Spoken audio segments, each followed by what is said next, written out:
కాటరా classic రెటినాలకు world class treatment ఇప్పుడు మన భీరంగూడలో అమెరికన్ లేజర్ ఐ హాస్పిటల్స్.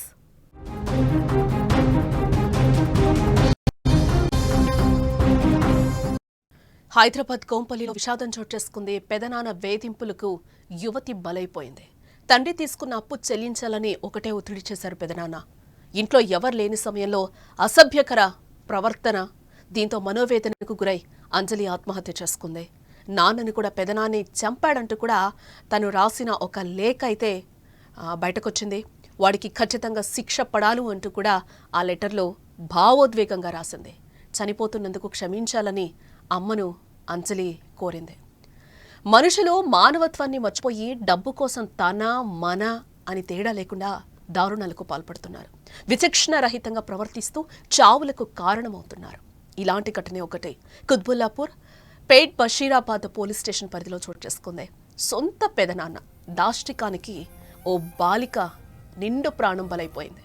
తన పెదనాన్న అవమానించారని ఆత్మహత్యకు పాల్పడింది అంజలి. నిజామాబాద్ జిల్లా వర్ణికి చెందిన ఓ కుటుంబం ఉపాధి కోసం కోంపల్లికి వలసొచ్చి నివసిస్తోంది. ఈ దంపతుల పెద్ద కుమార్తె స్థానికంగా ఉన్న ఓ కార్పొరేట్ కళాశాలలో ఇంటర్మీడియట్ 2వ సంవత్సరం చదువుతోంది. గతేడాది రోడ్డు ప్రమాదంలో బాలిక తండ్రి మరణించడం జరిగింది. ఆయన బతుకున్నప్పుడు తన అన్నతో కలిసి మేడ్చల్లో ఫినాన్స్లో కొంత రుణం తీసుకోవడం జరిగింది. తండ్రి మరణం తర్వాత ఆ అప్పు విషయం మాట్లాడాలనే నెపంతో తమ్ముడి ఇంటికి రావడం మొదలుపెట్టాడు ఆ అన్న. ఈ క్రమంలో ఇంట్లో ఎవరూ లేని సమయం చూసి బాలికను లైంగికంగా వేధించేవాడట. అతని వేధింపులు రోజురోజుకు ఎక్కువ కావడంతో ఆ బాలిక తీవ్ర మనోవేదనకి గురైపోయింది. ఈ నరకాన్ని భరించలేక ఇంట్లో ఎవ్వరు లేని సమయంలో ఉరివేసుకుని ప్రాణాలు తీసుకుంది అంజలి.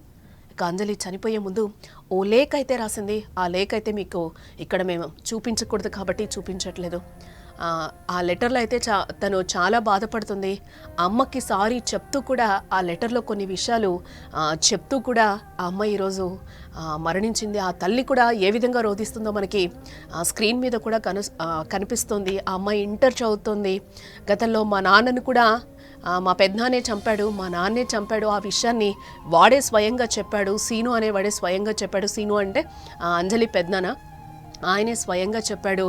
ఒక 5 స్టార్ ఫినాన్స్ కంపెనీ ద్వారా వచ్చి మమ్మల్ని వేధింపులకి గురి చేస్తున్నారు. మా నాన్న చనిపోయాడు, మా అమ్మ మాకు ఫీజులు కట్టాలి, బట్టలు కొనాలి, చాలా చేయాలి, ఇవన్నీ మా అమ్మ ఎలా చేస్తుంది అంటూ కూడా ఆ అమ్మాయి కంటతడి పెడుతూ కూడా ఒక లెటర్ని అయితే రాయడం జరిగింది. ఖచ్చితంగా ఆ పెదనాన్న ఎవరైతే ఉన్నారో ఆయనకి ఖచ్చితంగా శిక్ష పడాలి అంటూ కూడా ఆ నోట్లో తను క్లియర్గా చెప్పడం కూడా జరిగింది.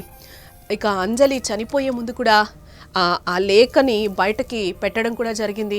ఆ లేఖలో, అమ్మ నేను చనిపోతున్నందుకు కూడా నన్ను క్షమించమ్మా, ఈ సీనుగాడు మనల్ని మనశ్శాంతిగా ఉండనివ్వడు, నేను చనిపోవడానికి సీనుగాడు అంటే అంజలి పెదనాన్న కారణం, డబ్బుల విషయంలో ఇంటికొచ్చి గొడవ చేస్తున్నాడు, అది చూసి చుట్టుపక్కల వారు వింతగా చూస్తున్నారు, ఈ ఇన్సల్ట్ అయితే నేను భరించలేకపోతున్నాను, అది నాకు నచ్చడం లేదు, చాలా ఫీల్ అయ్యాను, దానికి తోడు లోన్ డబ్బుల కోసం తన తండ్రిని చంపినట్లుగా కూడా సీనుగాడు పెదనాన్న చాలాసార్లు చెప్పాడు.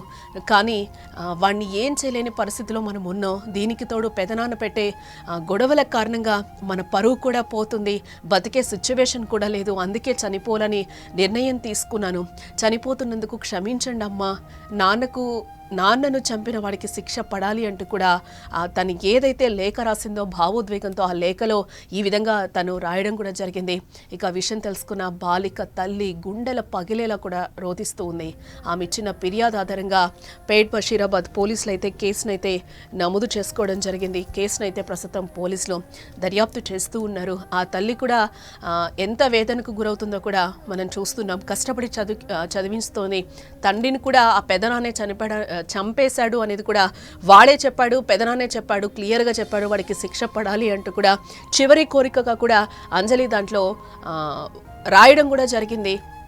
ఆ తల్లి కూడా అక్కడ బాధపడుతున్న పరిస్థితి కనిపిస్తుంది. కష్టపడి కూడా తనని ఇప్పుడు చదివిపిస్తూ ఉంది. ఆ పెదనాన్న ఎవరైతే ఉన్నారో ఆ పెదనాన్న లైంగిక వేధింపులు కూడా భరించలేక నేను చనిపోతున్నానంటూ కూడా తను చెప్తూ ఉంది. ఇక్కడ బతకలేం, చుట్టుపక్కల వాళ్ళు కూడా ఎలాగో చూస్తున్నారు, వింతగా చూస్తున్నారు, చాలా ఇన్సల్ట్గా అనిపిస్తుందమ్మా, నేను బతకలేను, నన్ను క్షమించు అంటూ కూడా ఆ నోట్లో తను రాసి ఈరోజు తనువు చాలించిందని కూడా మనం చెప్పుకోవచ్చు. ఈ క్రమంలోనే మృతుడి సోదరుడు తరచూ కూడా వారి ఇంటికి వస్తుండేవాడు. అయితే బాలికపై లైంగికంగా వేధించడం ప్రారంభించడంతో తీవ్ర మానసిక ఒత్తిడికి లోనైన అంజలి కూడా ఈరోజు నేను చనిపోతున్నాను అంటూ కూడా ఆ లేఖలో వెల్లడించడం జరిగింది.